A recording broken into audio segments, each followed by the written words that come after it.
Hey everyone, welcome back to the channel, Indie Author Jill. I am Jill Miller. Today's book, it's been really hard to try and get the book to where the glare is not, it's such a light colored cover, so I don't know if you guys are actually able to see the cover, but the cover will be clearly visible on the thumbnail. And as usual, the link for the book will be in the description if you would like to get it. Today's book is The Summer of Longing by Aitana Hendriks. She is a poet from the Netherlands. And when I was in high school and poetry was my biggest thing. I really enjoyed poetry when I was a teenager and throughout my high school career. I still like poetry. I guess the type of poetry that I like best is where either every single line rhymes or every other line rhymes, very basic poetry. Aitana's poetry, every poem in here is her poetry that she wrote throughout her high school and early 20s. And none of them are in that format that I like. But I still liked the poetry.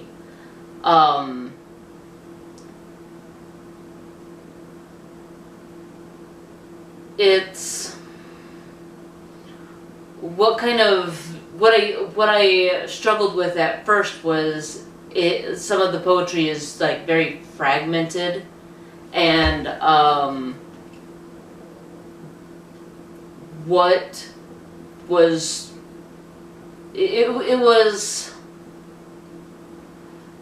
it's so hard to describe in words because the poetry was more than words. The poetry really captured emotion, and every poem. It's called The Summer of Longing, a poetry collection of unrequited love. And it is very much, it's exactly what you expect to find in it, which was kind of refreshing, because sometimes you get a book of poetry and there's a title, and sometimes you think you know what you're getting, and it sort of is that, and then, but there's other things to it.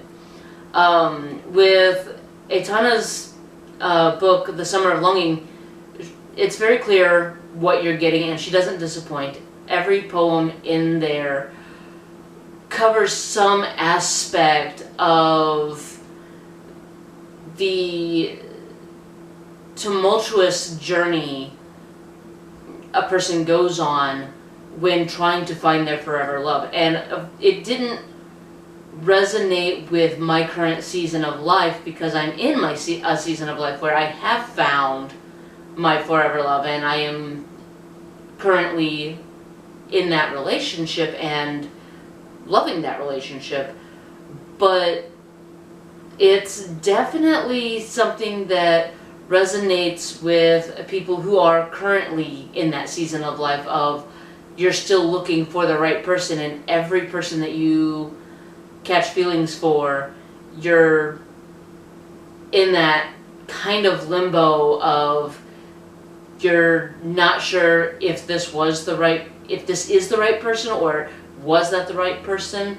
And this book, the poems in this book kind of, they don't do, my first impression when I saw it was going to be a book of just, oh, this person broke my heart, and here's a poem, and this person broke my heart, and this person broke my heart, and it was basically, my first impression was, oh, this is going to be just a list of people that have broken her heart, or but it covers so many different aspects of the heartbreak that you go through from your adolescence to your early adulthood, where, you know, there's those feelings of you're in love with this person, or even if you think you're in love with this person, and then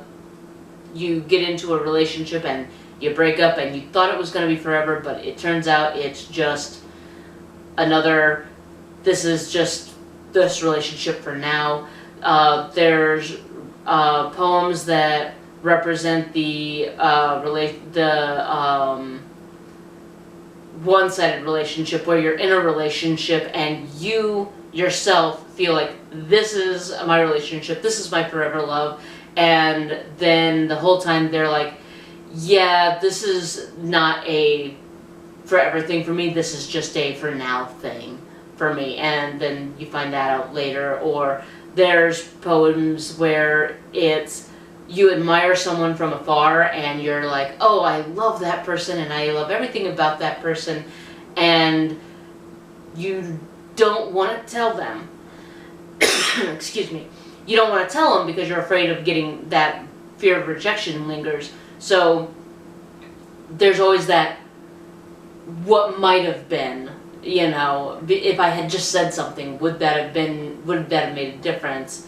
There's poems in here that represent the going up to someone and saying, hey, I have feelings for you, and them returning with anywhere between, ew, gross, to, yeah, I'm flattered, but I don't feel the same way. There's, like I said, the poetry just runs the whole gamut of the different kinds of love and infatuations and relationships that you experience through adolescence and young adulthood, when you're at an age where you're so brave with your heart and you're like, I am ready to fall in love and I'm willing to take that chance and I'm ready to see, you know, I have the most optimistic view of this. And you get to people in my age, in their 30s and 40s, where they start to get jaded, and so every time they're on a date with someone, they're very guarded, and they're like, I don't know that this is going to go anywhere, and I don't want to put too much of myself out there, because if I do, I'm just going to get hurt. Those kind of poems are not in here.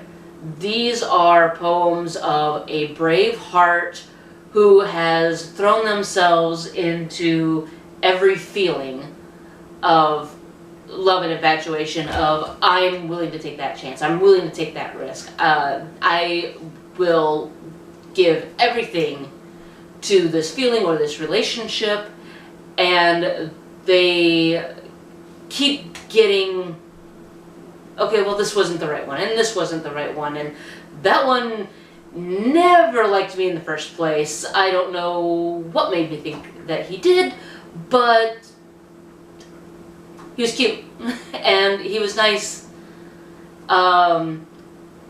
So, yeah, this is a great example, and it's a great example of a young, brave heart that's willing to take those chances for love and to really put themselves out there to find their forever person. And it has a very strong Almost Maybe vibe. If you've never heard that song, there's a American country western song called Thanks to the Almost Maybes, and he talks about all these relationships that were, some of them were very brief and some of them were very long, but they were always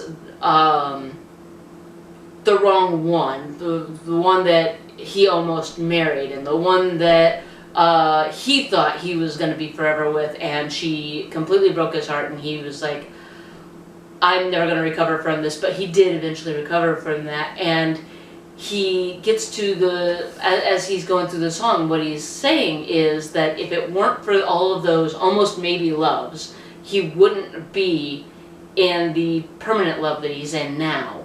And I think as painful and as sucky as that stage of life is, where you're getting your heart just completely dashed on the rocks over and over and over, each of those almost maybe relationships, or those heartbreaks, or those I don't feel the same way, they all end up adding on to what makes you you. They teach you lessons. They help develop who you become as a romantic partner. And when you finally get to that other side and you find that forever person, you still hate that you went through all of that, but thank goodness you did go through all of that, because if you didn't, you wouldn't be the person that they fell in love with, you know.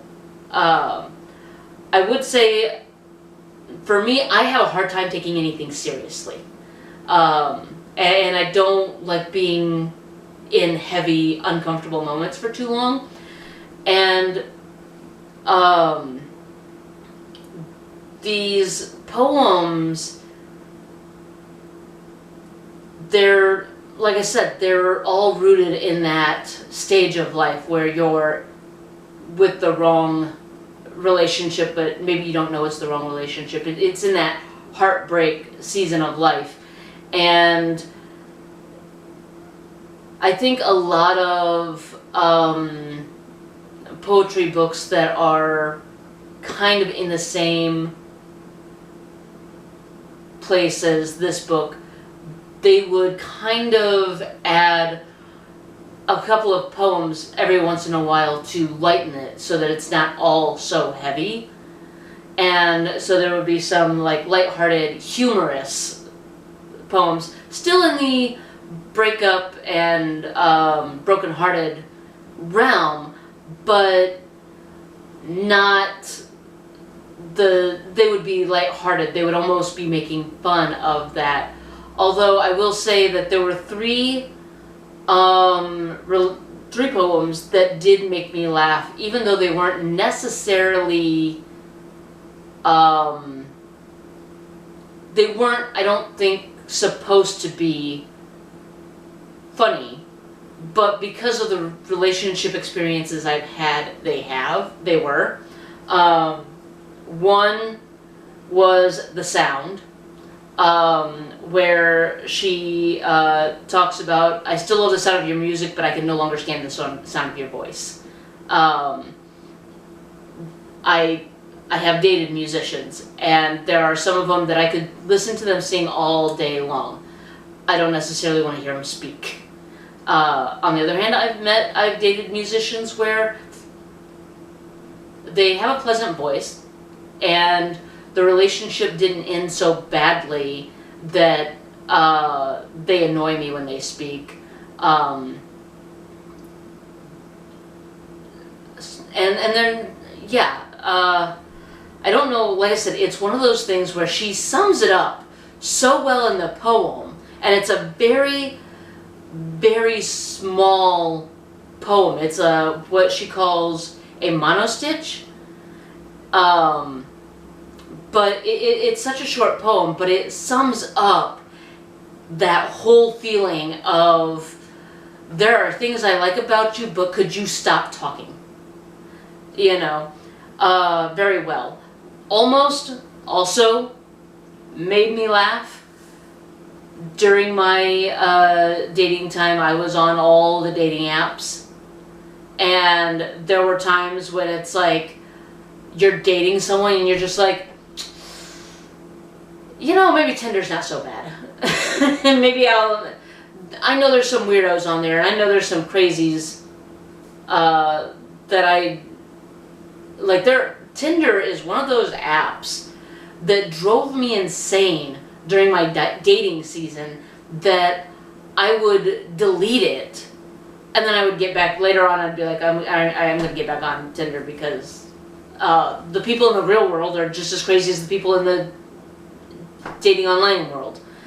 But then there's times where you're dating someone and you're like,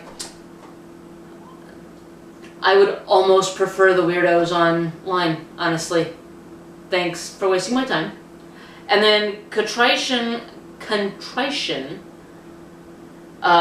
is another one that made me laugh, and it is, oh man, Contrition was such a beautiful poem. It's a longer poem, and she talks about how one simple thing, how one small thing, she saw it and it made her smile because then it made her think of all the great things about that person, but then all of the bad things came out, and there's a part where her sentiments on the dictionary, that line, the dictionary line, I'm not going to say what the line is, but like, get the book, read it.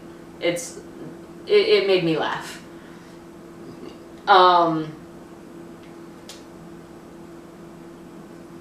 It's definitely not a book for me because of the season of life I'm in. But I will tell you what, the ones I would absolutely recommend getting this for. I would absolutely get this for kids who are getting ready to graduate high school. As a matter of fact, this is going to be a gift for my niece who's just about to graduate high school. There's an understanding in the book that no parent, no friend, no counselor, no aunt, no confidant could possibly give you in the moment of a heartbreak. And there's, I hate to say it, but there is something cathartic about heartbreak, that when you are going through that heartbreak, you don't want to hear about other people's relationships and how great they're going, and you don't want to hear about this wedding that's going on, or all this other stuff. You want, there's a part of you that wants to kind of wallow in that self-pity and in that hurt, and I think there's something cathartic in that. Not that it's healthy to stay there. You should never ever just stay there, but you do need to get through it. You can't just pretend that it didn't happen and say, oh well, that guy didn't like me, okay, or that relationship didn't work out, moving on to the next one. I don't feel like that's a healthy way of dealing with heartbreak and disappointment. I think that you have to feel that pain, and you have to get through that. You have to process that. And for especially the girls and the sensitive souls and the people who really feel their feelings so strongly, I think this is a great book for them to have throughout in their high school days or in their college. Like I said, I'm giving this to my niece. She has a boyfriend. She's 18, you know, and is there a chance that this is going to be her forever person? Maybe, but given the statistics, probably not. Probably she's going to get to a point where she needs this book, and she just needs to be able to sit in her room with some sad music and a beautifully heartbroken poetry book and her cuddly dog, and just be miserable for a little while. And like I said, there's something about this book that I feel strongly would make a heartbroken teenager or young adult feel seen and heard and understood in a way that the people around them that have long ago pushed past this stage of life, yes, we understand. We've been there. But we don't understand it as strongly and as freshly and as raw as what they're going through right now. So I would say if you have a junior or a junior or a senior in your home, I don't know what you would call those in other countries. In America, the junior and the seniors are the 11th and 12th grade students. But when they're gonna be the ones that, even a 14-year-old, you could give this to. There is no bad language there, except for in contrition. There is one, and one of the things that I found humorous about it is that even in the book, like, it's crossed out. And I did not cross it out. It was printed crossed out. So if you do buy this book for somebody and you are concerned with that one word, it does start with an F, you can just take a Sharpie and go mark that one word out and then hand it to your teen and young adult. But if language is a concern for you, my niece, I asked her mother about it, she's not concerned about it, so I'm not gonna mark it out, I'm just going to wrap it up and give it to her. But yeah, if you have a person in your life who is going through heartbreak, who is loves poetry, I would definitely say get this book and give it to them. It's right now $20 on Amazon. The link will be in the description.